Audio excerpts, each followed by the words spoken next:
આપણું શહેર ધબકતું સુરત, વિકાસશીલ શહેર,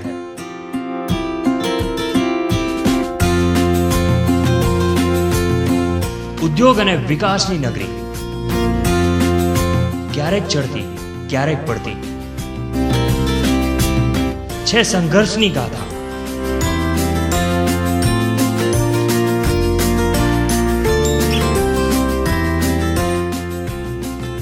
ઉત્સવોની છે મોજ, દિવસભરની ઘટનાઓના સમાચાર જુઓ પ્રાઇમ ટાઈમ ન્યૂઝમાં રાત્રે 9 કલાકે.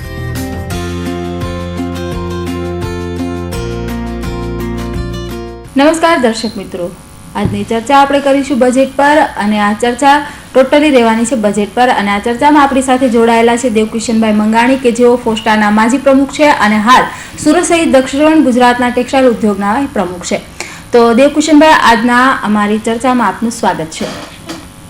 તો દર્શક મિત્રો, आज જે બજેટ રજૂ થયું છે તેના પર હવે આપણે ચर्चा शुरू करिए.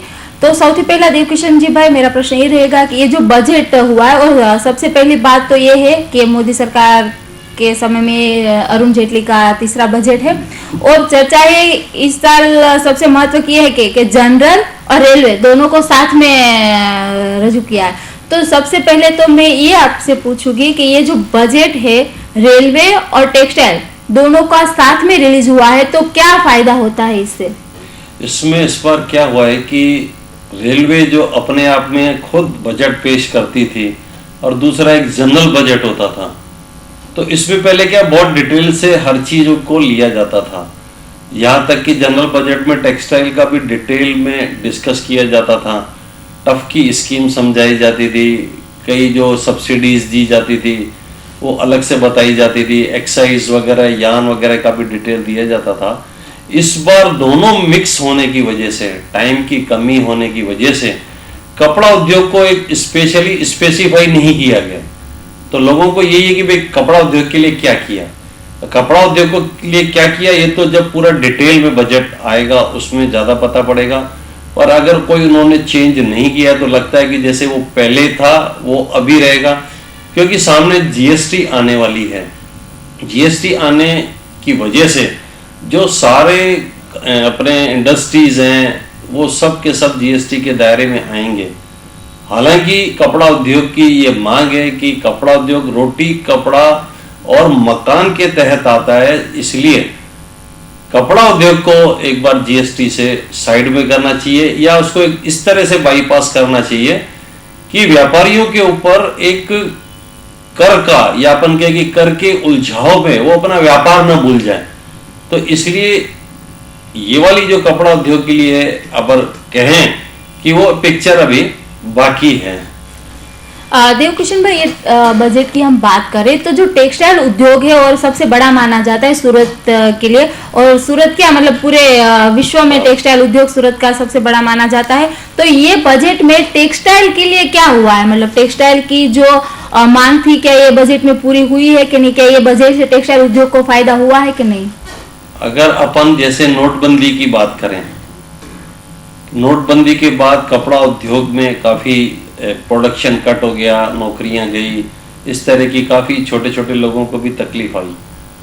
परंतु जो सरकार ने आज छोटे वर्ग और मध्यम वर्ग को साथ में लेने की कोशिश की है, तो ये एक तरीके से बैलेंस्ड बजट है. इसको खाली थोड़ी समझने की बात है और लोगों को इससे फायदा ही पहुंचा होगा ही होगा इससे. क्यों कि आज जैसे जो 5 लाख तक की आवक है, अगर सरकार के अगर आंकड़े अपन देखें तो सरकार खुद मानती है कि हमारे देश में जिस तरह से लोग कमाते हैं उस तरीके से टैक्स नहीं देते हैं. खाली 24 लाख लोग 10 लाख से ऊपर की इनकम दिखाते हैं, जो कि एक कई बार तो एक आश्चर्य होता है कि ऐसा कैसे हो सकता है. क्योंकि सूरत के को छोड़ दें अपन कि देश की खाली 4 महानगरों को अगर अपन ले लें कि बॉम्बे, कलकत्ता, मद्रास और दिल्ली को, तो वहीं अपने को लगभग इतने लोग मिल जाएंगे. इसका मतलब कहीं ना कहीं हमारी टैक्स के जो स्लैब्स की है वो या तो लोगों के गले नहीं उतरती या सरकार नहीं समझ पा रही. सरकार तो चाहती है कि ज्यादा से ज्यादा लोग इसमें शामिल हों और टैक्स आए, वो भी लोगों के ऊपर खर्च करना है. सरकार थोड़ी अपनी जेब में रखती है। तो उन्होंने भी एक पहला कदम तो उठा ही लिया है कि जो 5 लाख तक की जो इनकम है उसका स्लैब उन्होंने घटा दिया। पहले तो 2.5 से जो स्लैब जो छोड़ा उन्होंने वो 3 लाख की कर दिया। फिर 3 लाख तक आपको कोई टैक्स नहीं लगेगा और 5 लाख तक की जो आपकी आवक है उस पर मात्र न मात्र 5% टैक्स लगेगा।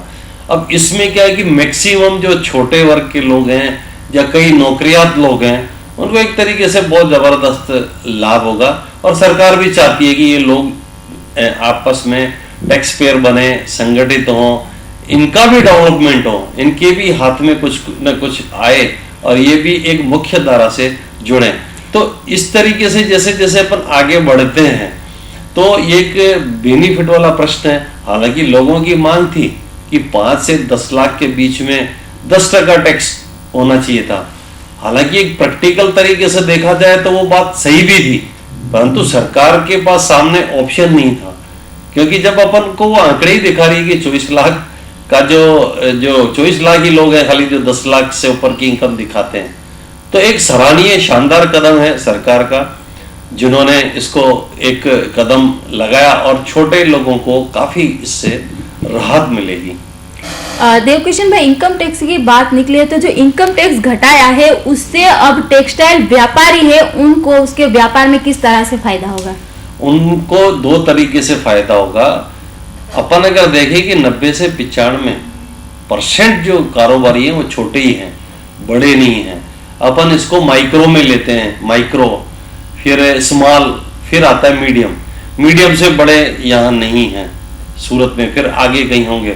तो 90-95% जो लोग माइक्रो और स्मॉल स्केल में आते हैं तो उनको तो सीधा सीधा फायदा है इसमें कि उनका जो टैक्स में सीधी सीधी ये बचत होगी और वो प्रोत्साहित होंगे। फिर वो अगले स्लैब में जल्दी इसमें कूदने की कोशिश करेंगे कि नहीं हमको अगले स्लैब तक जाना है, वो कोशिश करेंगे, क्योंकि उनको भी अपना भविष्य बनाना है, क्योंकि उनको भी आगे कभी दुकान चाहिएगी, कभी मकान चाहिए, कभी बैंक से लोन उनको चाहिएगा और अपना व्यापार बढ़ाने के लिए उनको काफी बेनिफिट होगा। दूसरा, अभी जो कंपनी जो 50 करोड़ रुपए से जो कम का टर्नओवर करती है उसका जो टैक्स है 30% से घटा के 25% कर दिया। तो इसमें जो अपने मध्यम, अगर सूरत की दृष्टि से देखें तो एक थोड़े बड़े, अगर वीवर्स को भी अपन इसमें बड़े वीवर्स को भी लाएंगे तो उनको भी 50 करोड़ के अंदर की ट्रांजैक्शन वाले मैक्सिमम लोग आएंगे। उससे बेनिफिट क्या होगा कि जैसे जीएसटी आ रही है तो छोटे छोटे लोग जीएसटी में रजिस्टर हो गए, रोज हर महीने या तिमाही महीने वाले और तिमाही महीने वाले रिटर्न भरने लिए उनके लिए शक्यता ही नहीं है, वो बहुत परेशान हो जाएंगे। तो अब उनके लिए भी एक ऑप्शन खुल गया कि आप एक कंपनी फॉर्मेशन कीजिए और आप 50 करोड़ के अंदर की आपकी अगर सेल है तो आप इसका लाभ लीजिए। तो यानी कि एक मध्यम टाइप के जो लोग हैं तो वो भी इसमें आएंगे। मतलब अपन कहें कि जो मध्यम वर्ग है वो भी उससे बेनिफिट में पूरा आएगा। देवकिशन भाई, जो इनकम टैक्स घटाया है, पहले ऐसा था कि ज्यादा था तो व्यापारी छुपाने के लिए कम दिखाता था, तो इससे क्या फर्क पड़ेगा धंधे में? इसमें अभी थोड़ा बहुत ही फर्क पड़ेगा। हालांकि स्लैब बड़ी, जैसे जो बड़े बड़े छुपाने वाले जो लोग हैं उसके स्लैब में तो अब इतना बदलाव नहीं आया, परंतु जो कई चीजें पे सरकार ने जो रोक लगाई है, ट्रांजैक्शन पे रोक लगाई है, कैश व्यवहार पे भी लिमिट लगाई है कि 3 लाख से ज़्यादा आप लोग कैश ट्रांजैक्शन नहीं कर सकते हैं। डेली खर्चे में आप 10,000 से ज़्यादा नहीं कर सकते, जैसे पहले वो 20,000 की लिमिट थी। तो ऐसे धीरे धीरे करके जो कैश ट्रांजैक्शन की जो कमी हो रही है, तो आखिर सारे जो उनको ट्रांजैक्शन है धीरे धीरे तो उनको चेक से या इनसे उनको करने ही पड़ेंगे और उसको इनसे मुख्य धारा में उनको आना ही पड़ेगा। तो जो बात करें ब्लैक मनी और कैश ट्रांजैक्शन को रोकने के लिए ये बजट में क्या प्रयास किया है? इसमें काफी कुछ अच्छा प्रयास किया गया है। पहले ट्रस्ट या वगैरह में जो डोनेशन 10,000 रुपये तक का दिया जाता था उसको 2,000 रुपये लोग ले आए। पहले जो कैश ट्रांजैक्शन था उसकी लिमिट ज़्यादा थी, अभी उसको 3 लाख तक का कर दिया गया है। इस तरीके से जो कैश व्यवहार हैं और जो डेली की जो 20,000 की जो कैश की लिमिट थी उसको भी 10,000 में कन्वर्ट कर दिया गया है। तो कैश पे हर कदम पे सरकार ने इस पे रोकने की कोशिश की है ताकि लोग कैशलेस व्यवहार करें, चेक से करें, डिजिटल करें, या इस तरह की चीजों का वो सदुपयोग करें। तो देवकिशन भाई, अभी बात करते हैं राजनीति पार्टियां की, तो ये बजट से उन लोगों को क्या फर्क पड़ा है? देखो, ये जब नोटबंदी हुई थी तो प्रजा ऐसा ही समझती थी कि सारे कानून कायदे सिर्फ हमारे लिए हैं। ये राजनीतिक पार्टियां इतना तरीके का डोनेशन लेती हैं, करती हैं और ऐसा खर्चा करती हैं, तो इस तरीके से कई प्रश्न उठे थे। तो इस सरकार ने उस पर भी एक लगाम लगाने की कोशिश की है। पहले 20,000 के अंदर तक जो भी ये लोग डोनेशन लेते थे तो उसमें कोई नाम बताने की जरूरत नहीं पड़ती थी। अब उस सीमा को घटा के इन्होंने मात्र 2,000 रुपये कर दिया है। अब 2,000 कर दिया है तो 2,000 तो एक बहुत बड़ी रकम नहीं होती है। आप कितने व्यवहार 2,000 में दिखाएंगे? आपको अगर राजनीतिक पार्टी को देना है तो आप चेक से दीजिए, डिजिटल रूप में दिए, या एक और इन लोगों ने स्कीम निकाल दी कि आप आरबीआई के बॉन्ड्स जो हैं वो लेके वो अपने राजनीतिक पार्टी को दे सकते हैं। तो उसमें भी कम से कम ट्रांसपेरेंसी रहेगी कि भाई इस राजनीतिक पार्टियों के पास जब पैसा आया है तो वो कहाँ से आया है, तो उनको ये भी दिखाना पड़ेगा और वो इनकम टैक्स की नज़र और दायरे में भी वो सीधे सीधे आ जाएंगे। किसी को फायदा या नुकसान, लेकिन ये बजट से राजनीति पार्टियों को काफी नुकसान सहना पड़ेगा। देवकिशन भाई, और एक प्यारा प्रश्न है कि ये बजट से मध्यम वर्ग और जो छोटे वर्ग है उनको क्या फर्क पड़ेगा? देखो, छोटे वर्ग को तो बहुत ज्यादा फायदा है। वो बेचारे हमेशा मुख्य धारा से अलग रहे, उनको ऐसी बातें भी नहीं समझ में आती थी। उनको ऐसा लगता था कि इनकम टैक्स के अपन दरवाजे पे चढ़ेंगे तो हम टैक्स के दायरे में आ जाएंगे, पता नहीं क्या होगा। तो उनका ये भ्रम असल में उनको दूर करना चाहिए, क्योंकि कहीं भी भविष्य में बच्चों के लिए कहें या उनके खुद के भविष्य के लिए कहें कि वो जब इनकम टैक्स के दायरे से जब वो बाहर रहते हैं तो आज उनको क्या नहीं चाहिए? आज मकान चाहिए या समझो कुछ भी ऐसी चीजें चाहिए, तो जो उनको पैन नंबर उनका मतलब कंपलसरी हो जाएगा। तो उनको एक डर भी निकाल देना चाहिए कि भाई हम लोग इनकम टैक्स भरेंगे तो प्रॉब्लम होगी। हालांकि सरकार धीरे धीरे सब ऑनलाइन करती जा रही है कि आप बहुत ज्यादा ऐसा कुछ गलत करेंगे तभी आपको डरना है, बाकी तो आप जैसे दूसरे भर रहे हैं वैसे आपको भी भरना है। तो सरकार भी चाहती है कि मैक्सिमम ज्यादा से ज्यादा जो लोग हैं वो इस दायरे में आए और अपना भविष्य बनाएं, क्योंकि आपको आगे भी तो बच्चों की पढ़ाई के लिए या अपन कहें कि कुछ भी आपको ऐसी चीज खरीदनी हो जहां आपको पैन नंबर की जरूरत पड़ेगी, तो इनकी इनकम तो है पर वो एक डर की वजह से इस तरीके से वो दूर भागते हैं। परंतु इनको नहीं दूर भागना चाहिए, इसको मुख्य धारा में शामिल होना ही चाहिए, क्योंकि इसमें कोई इतना बड़ा आज 5 लाख तक की इनकम पे आपको क्या लगना है? 3 लाख तक फ्री है, बाकी बचे आपके 2 लाख। अब 2 लाख पे भी कई तरह की छूटें हैं, अगर आप लेना चाहें तो। नहीं लेना चाहते तो 2 लाख पे खाली 5% है, तो 5% में तो आप इजीली दे ही सकते हो। देवकिशन भाई, एक बात ये बजट में घर की भी हुई है कि जो छोटे वर्ग है उसे घर भी दिया जाएगा, तो ये क्या पूरी बात है? कैसे फायदा होगा मतलब छोटे वर्ग को? देखो, हालांकि अफोर्डेबल हाउस जो मोदी साहब का सपना है कि भाई हर गरीब के पास एक मकान हो, उन्होंने एक तो ब्याज में भी सब्सिडी पहले भी डिक्लेयर की थी, 9 लाख तक 3% और 9 लाख तक 4% और 12 लाख तक 3% उन्होंने की, और गाँव में भी उन्होंने सब्सिडी डिक्लेयर की थी। तो अब ये 12 लाख रुपया जो मध्यम या छोटा वर्ग कहाँ से लाएगा? अब छोटे वर्ग को इस तरीके से फायदा होगा कि अगर सपोज अपन एक आम ले लेता हूं मैं, जैसे वी वर्ग के यहाँ जो कारीगर काम करता है, बहुत सिंपल उदाहरण, अगर अपन सूरत को ध्यान में रखें तो, या कोई सर्विस वाला है, अगर वो रूम्स पे है, उसकी खाली 20,000 रुपया इनकम है अपनी इसकी महीने की, तब उसको जब लोन लेना होगा तो कम से कम वो रिटर्न के लिए तैयार होगा।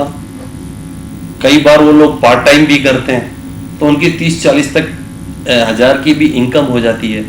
तो वो अगर इसमें रिटर्न भरेगा और रिटर्न भर के जब बैंक में अप्लाई करेगा तो जो अफोर्डेबल हाउस सरकार जो बना रही है वो काफी सस्ते मकान होंगे, और ये सस्ते मकान हो गए, उससे जो गरीब वर्ग है उसे घर भी मिलेगा, ये बजट में तो कहा गया है, और मिलेगा भी नहीं क्योंकि प्रयास ही यही रहा केंद्र सरकार का।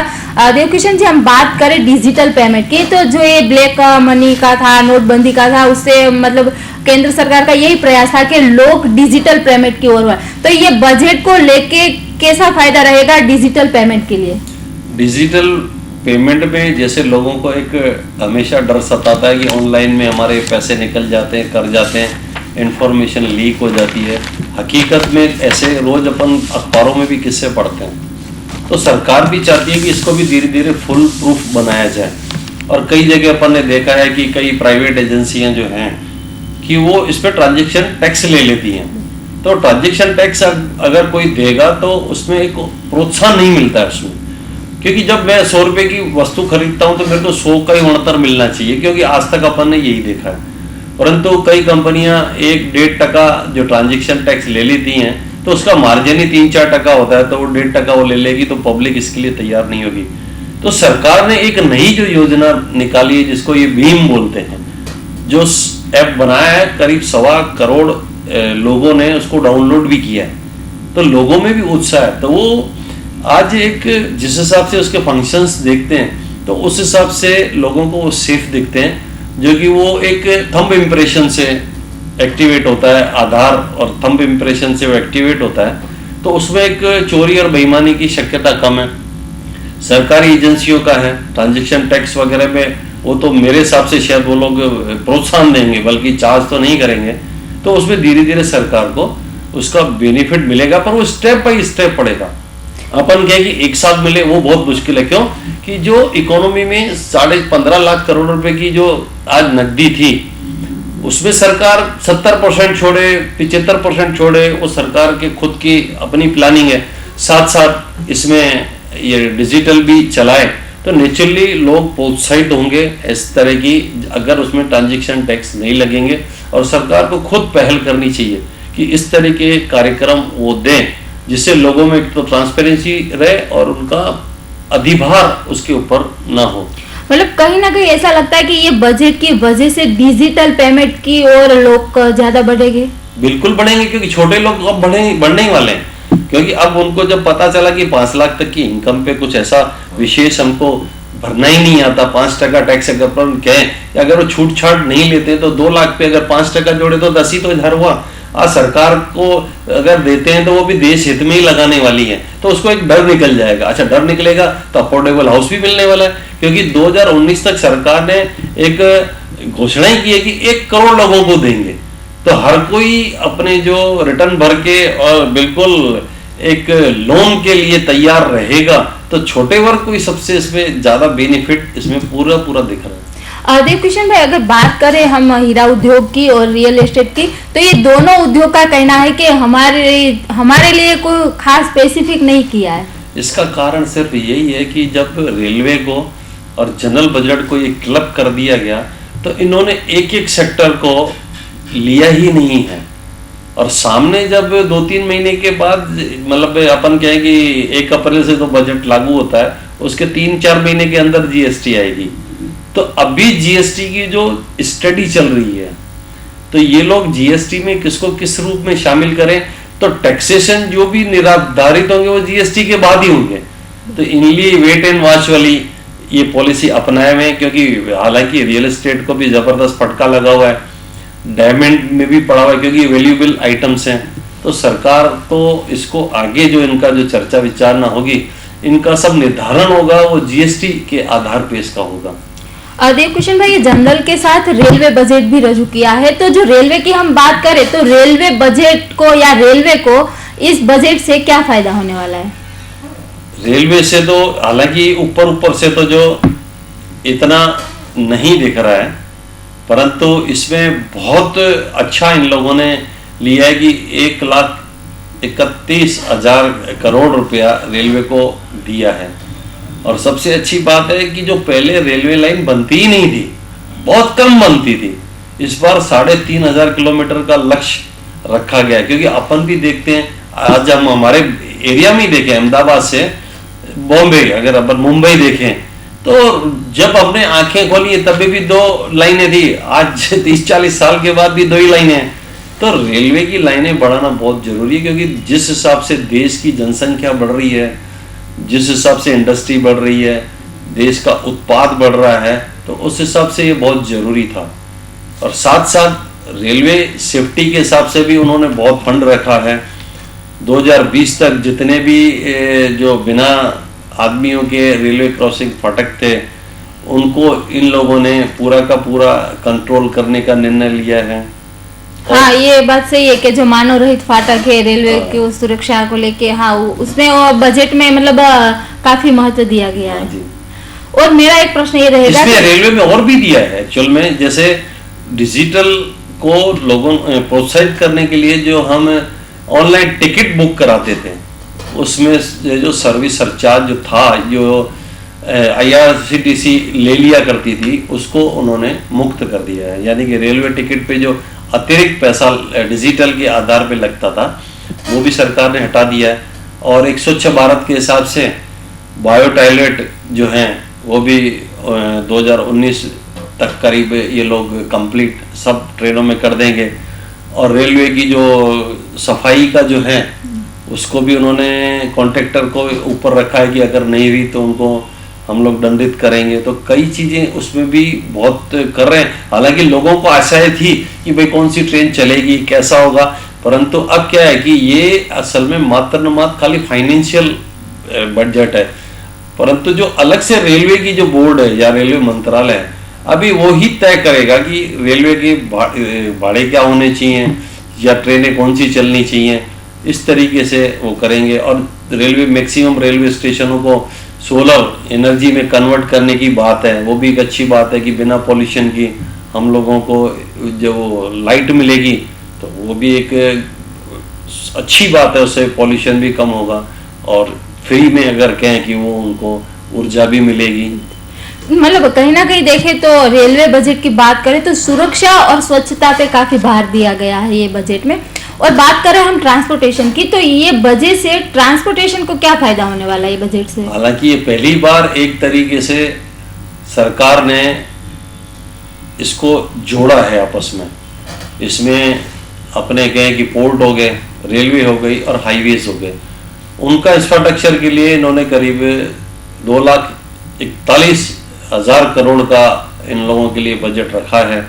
और जो कोस्टल अपन समुद्री एरिया से जो सड़कें वगैरह जाएं, क्योंकि कॉरिडोर्स वगैरह इस साइड ही होते हैं, इंडस्ट्रियल वगैरह होती हैं, तो उनको भी जोड़ने के लिए इन लोगों ने एक पूरा इसमें सेटअप रखा है कि इनको जोड़ेंगे। तो नेचुरली जब जितनी सड़क होगी तो विकास होने ही वाला है, क्योंकि सड़क होगी तो कोई भी माल आएगा जाएगा या कुछ भी इधर से उधर शिफ्टिंग होगी। आज जैसे किसान है, किसान को भी तो सड़क चाहिए। पूरे देश में अगर सड़क और सेटअप होगा तो उसकी फसल भी एक देश से एक कोने से दूसरे कोने तक आराम से जा सकेगी। इंडस्ट्री उत्पाद होता है तो एक कोने से दूसरे कोने तक जा सकता है। हमारे यहाँ समुद्री का इलाका है, वो भारत के निचले हिस्सों में, ऊपर के हिस्सों में नहीं है। तो रेलवे होगी तो रेलवे से अगर पोर्ट जुड़ा हुआ होगा तो आराम से माल जाएगा, रोड से कंटेनर आएगा पोर्ट पे तो चला जाएगा। तो एक इन्होंने तीनों को ट्रांसपोर्टेशन को मिला के भी एक योजना और बजट रखा है, ताकि भारत की जो भी उत्पाद करने वाली जो चीजें हैं वो आराम से इधर उधर भी शिफ्ट की जा सके। और उससे फायदा उद्योग को है, उद्योगकारों को और आम लोगों को, और खास करके देश के अर्थतंत्र को। ये देवकिशन भाई पहली बार इस पे चर्चा हुई है ट्रांसपोर्टेशन को लेके बजट में। इन लोगों ने क्या है कि इसको कंबाइन करने की कोशिश की है। वैसे क्या होता है कि पहले अगर पुराने जमाने में देखे तो हर मंत्रालय अपने हिसाब से चलता था, वो चलता था तो वो फाइल वहीं पड़ी रहती थी, कई बार वो दूसरी जगह पड़ी रहती थी, उनका पूरा कोऑर्डिनेशन नहीं था। कई बार तो ऐसा भी देखा गया है कि वो कोर्ट की भी राय लेते थे, ट्रिब्यूनल की भी लेते थे, तो उससे क्या एक सेटअप बिगड़ता था। अब इन लोगों ने एक ही साथ इसको जोड़ने की कोशिश की है कि भाई आप सबके लिए आप आगे बढ़ो, ताकि पूरे देशवासियों को इसका हर चीज का लाभ मिल सके। बात करें बजट की ऑल ओवर, तो ऑल ओवर बजट कैसा रहा है हम लोगों के? देखो, ऑल ओवर बजट तो काफी अच्छा लग रहा है। इसमें ग्रामीण क्षेत्रों के लिए भी बहुत कुछ किया जा रहा है, युवाओं के लिए भी बहुत कुछ किया जा रहा है, महिला और बच्चों के लिए भी काफी कुछ इसमें दिया गया है। अब ग्रामीण प्रधानमंत्री ग्रामीण सड़क पे भी इन लोगों ने अच्छा खासा फंड दिया है। मनरेगा का जो फंड है वो भी उन्होंने बढ़ा दिया है। तो अगर अपन देखेंगे, उन्होंने ग्रामीण विस्तार जो निचले तबके के जो लोग हैं उनको उन्होंने काफी कुछ उठाने की और देने की पूरी कोशिश की है। पहले तो अपन यही सुना करते थे कि ये इंडस्ट्री को इतना, ये इंडस्ट्री को इतना दिया, तो ये सब ऊपर की लेवल पे होते हैं। तो आज जैसे अपने हर गांव में बिजली के लिए भी इन्होंने फंडिंग रखी है। तो इसका मतलब जब उनका अगर जनरल अपन विचार करें तो वो भी चाहते हैं कि गांव में इतनी सुविधा होनी चाहिए कि उनको शहर की तरफ जाने के लिए मजबूर न होना पड़े, उनकी रोजी रोटी वहीं चले और अच्छी फसलें हों, वो खुद संपन्न हो। गांव में घर बनाने के लिए भी प्रोत्साहन देने की पूरी योजनाएं हैं, ताकि वो लोग भी जो शहर में सुख सुविधाएं हैं वो ग्राम विस्तार में देखें, क्योंकि वहां पे भी अच्छा वातावरण होता है, स्वच्छ हवा होती है, स्वच्छ पानी होता है। और जो बुजुर्ग जो अपने कहें कि वो ग्रामीण विस्तार में ही बच्चों के साथ रहना पसंद करते हैं, तो इतना अच्छा उनके लिए भी दिया गया है ये चीजें। દર્શક મિત્રો, એ કાર્યક્રમ સમાપ્ત કરે તે પહેલા દેવકિશનભાઈ તમારો આજનો મેસેજ અમારા દર્શક મિત્રો માટે શું રહેશે? मैं कहूँगा कि बजट बहुत अच्छा है। पहले जो निम्न और मध्यम वर्गों के लिए इतना जो नहीं सोचा जाता था, अब सोचा गया है। ग्रामीण विस्तारों को डेवलप करके जो अपन कहते हैं कि भारत की जो जनता है वो अधिकतर गांव में रहती है, तो गांव में रहती है तो वो अच्छी अच्छी चीज़ें सुख सुविधा के लिए शहरों की तरफ कर आती थी, पर अब उनको हर तरह की सुविधा मिल रही है, इंटरनेट की, बिजली की, सड़क की, अपन कहे कि खेती बाड़ी के लिए हर तरह की सुविधा, फसल बीमा को भी उन्होंने अच्छा प्रोत्साहन दिया है, बढ़ा दिया है। और जो उनका जो किसान कर्ज लेना चाहते हैं उस फंडिंग में भी काफ़ी बढ़ोतरी की है। तो अपन कहें कि एक बैलेंस्ड अच्छा निम्न मध्यम वर्ग के लिए बहुत अच्छा है। और बाकी इसका पिटारा खुलेगा और भी इसका विश्लेषण होगा। ओवरऑल अपन कहें कि जो देश की जो जनता है जो 80-90% है उसको अच्छी लाभान्वित होगी इससे। તો દર્શક મિત્રો, આ કાર્યક્રમને અહીં સમાપ્ત કરીએ તે પહેલા એટલું જ કે દેવકિશનભાઈ કીધું કે આ બજેટ ખાસ કરીને વિદ્યાર્થીઓ, મહિલાઓ અને ખેડૂતો માટે તો ફાયદાકારક છે, પણ રેલવે માટે પણ એટલું ફાયદાકારક છે, ઉદ્યોગકારો માટે, ટ્રાન્સપોર્ટેશન માટે વગેરેને લઈને જો વાત કરીએ તો ઓલ ઓવર બજેટ ખૂબ જ સારું છે। અને કોના માટે શું ફાળવવાનું છે તે તો આવનારા દિવસમાં ખ્યાલ આવતો જ રહેશે। બસ આ ચર્ચા સાથે આ કાર્યક્રમને સમાપ્ત કરીએ તે પહેલા દેવકિશનભાઈ આજના અમારા કાર્યક્રમમાં તમે પધાર્યા તે બદલ હિન્દ ટીવી આપનો આભાર માને છે। તો દર્શક મિત્રો, આજ વાત સાથે અહીં આ કાર્યક્રમને હું સમાપ્ત કરું છું। ફરી જ મળીશું આવા જ કોઈ ગેસ્ટ સાથે, ત્યાં સુધી રજા આપશો। નમસ્કાર।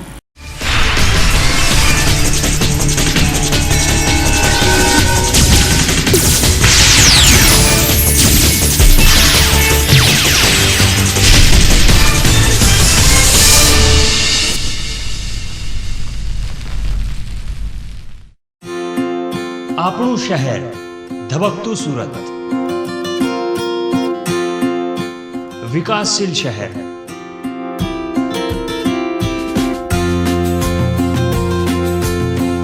ઉદ્યોગ અને વિકાસની નગરી, ક્યારેક ચડતી ક્યારેક પડતી છે સંઘર્ષની ગાથા।